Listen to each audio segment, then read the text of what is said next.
సంవత్సరాల తరబడి ఎన్ని మందులు వాడినా మీ మోకాల నొప్పులు తగ్గట్లేదా? ప్రాణ పెయిన్ క్లినిక్ లో అత్యాధునిక చికిత్స. సాధారణంగా చిన్న పిల్లలు తెలిసి తెలియని వయసులో నోట్లో ఏవేవో వస్తువులు పెట్టుకుని మింగేస్తుంటారు. వాటిని తొలగించేందుకు వైద్యులు నానా తంటాలు పడుతుంటారు. చిన్న పిల్లలు నోట్లో ఏం పెట్టుకోకుండా ఉండేందుకు తల్లిదండ్రులు చాలా జాగ్రత్తలు తీసుకుంటుంటారు. అయితే ఓ 13 ఏళ్ల బాలిక ఇంటి తాళం చెవితో ఆడుకుంటూ నోట్లో పెట్టుకుంది. అది కాస్త జారి గొంతులో ఇరుక్కుంది. కక్కించేందుకు స్థానికులు ఎంత ప్రయత్నించినా రాకపోవడంతో ఆసుపత్రికి పరుగులు పెట్టాల్సి వచ్చింది. ఈ ఘటన తెలంగాణ రాష్ట్రంలో చోటు చేసుకుంది.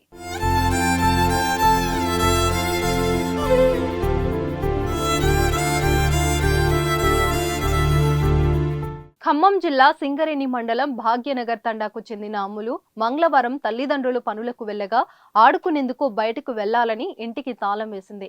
అయితే తాళం చెవి ఎక్కడ పెట్టాలో తెలియక నోట్లో పెట్టుకుని ఆడుకోసాగింది. కాసేపటికి ఆ తాళం చెవి కాస్త గొంతులోకి వెళ్ళింది. గమనించిన ఆమె ఏడ్చుకుంటూ స్థానికులకు చెప్పింది.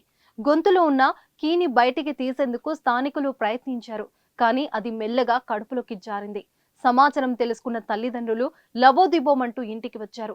ఈలోగా స్థానిక యువకులు కడుపులో కాయిన్స్ పడితే ఈజీగా తొలగించే డాక్టర్ గురించి వాకప్ చేశారు.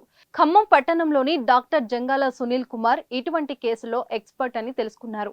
ఆలస్యం చేయకుండా ఆసుపత్రికి తరలించారు. కేసు టేకప్ చేసిన డాక్టర్ సునీల్ కుమార్ అత్యంత చాకచక్యంగా ఎండోస్కోపీ ద్వారా ఎలాంటి ఇబ్బంది లేకుండా తాళం చెవిని తొలగించి తల్లిదండ్రుల చేతిలో పెట్టాడు. సేఫ్ గా కీ బయటికి రావడంతో అందరూ ఊపిరి పీల్చుకున్నారు. డాక్టర్ కు అమ్ములు థ్యాంక్స్ చెప్పగా, ఇంత వయసులో కూడా తాళం చెవి మింగడమేంటమ్మా అని అమ్ములను మందలించాడు డాక్టర్ సునీల్. ఏది ఏమైనా ఎలాంటి అపాయం జరగనందుకు అందరూ సంతోషించారు.